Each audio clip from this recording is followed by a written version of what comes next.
That's why we stop.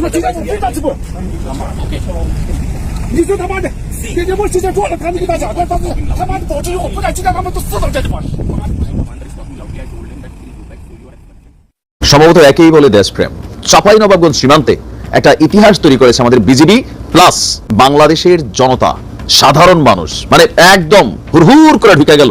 একজন সৈনিকের মনোবল যদি চাঙ্গা হয়ে যায়, ভাই মরে যাবো দেশের লাইগা। তার মানে আমাদের বিজিবি এক নতুন বিজিবিকে আমরা দেখতে পাচ্ছি এবং আমাদের জনগণও সেই বিজিবির পাশে দাঁড়িয়ে আমাদের সীমান্তে। তার মানে আমাদের সরকার ভারত কি ভাববে না ভাববে, এটাকে কিভাবে নেবে না নেবে সেটা তোয়াক্কা করেনি, পাত্তা দেয়নি। তাকে নেওয়াটাও একটা গুরুত্বপূর্ণ বার্তা বলে আমি মনে করি। ঠেলার নাম যে বাবাজি, এটা এখন ইন্ডিয়া হারে হারে টের পাইতেছে যে ঠেলার নাম বাবাজি।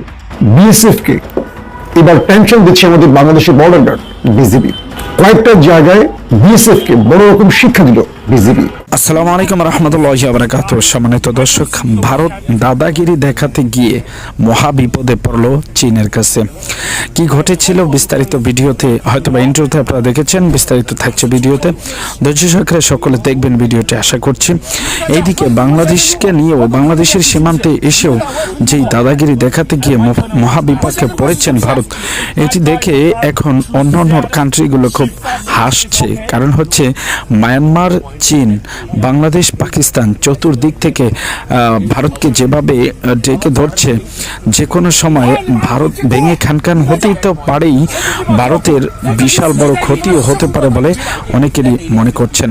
দর্শক, ভিডিওর ইন্ট্রোতে যে সকল ভিডিওর কিছু সারসংক্ষেপ আপনাদেরকে দেখানো হয়েছে, সেক্ষেত্রে আপনারা অবশ্যই দেখতে পাচ্ছেন যে চীনের সীমান্তে প্রবেশ করেছিল ভারতের বিএসএফ বাহিনী। বিএসএফ বাহিনী চীনের সীমান্তে প্রবেশ করার পর, অর্থাৎ নোম্যান্সল্যান্ড জিরো পয়েন্ট থেকে একটু ভিতরে প্রবেশ করার সাথে সাথেই চীনা সেনা কর্মকর্তাদের হাতে ধরা পড়লো বিএসএফ।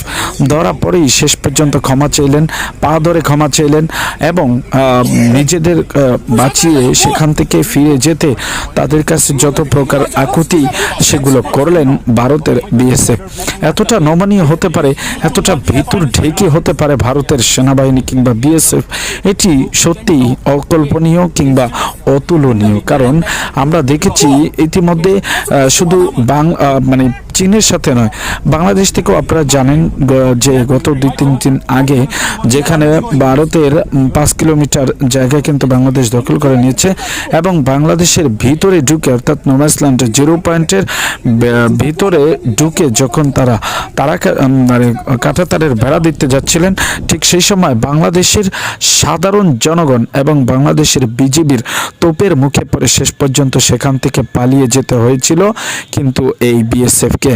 অতএব শুধু বাংলাদেশ কিংবা চীন নয়, পাকিস্তান থেকে আপনারা জানেন জম্মু কাশ্মীর থেকে আস্তে আস্তে নিজেদের তল্পি তল্পা গুছিয়ে সেখান থেকেও বিদায় নেওয়ার সব ধরনের প্রস্তুতি কিন্তু গ্রহণ করে রেখেছে এই বিএসএফ।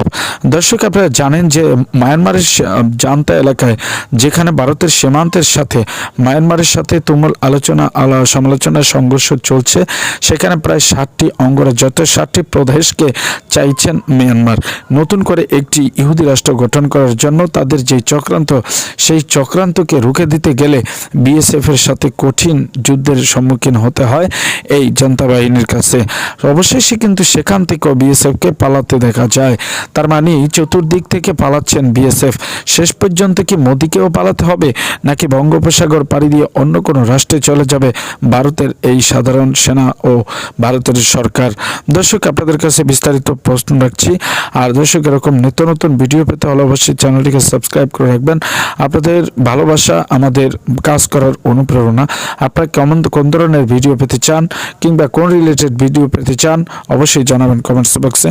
আজকের মতো এখানে বিদায় নিচ্ছি, দেখা হবে অন্য কোনো ভিডিওতে। ততক্ষণ পর্যন্ত সকলেই ভালো থাকুন, সুস্থ থাকুন। আসসালামু আলাইকুম ওয়া রাহমাতুল্লাহি ওয়া বারাকাতুহু।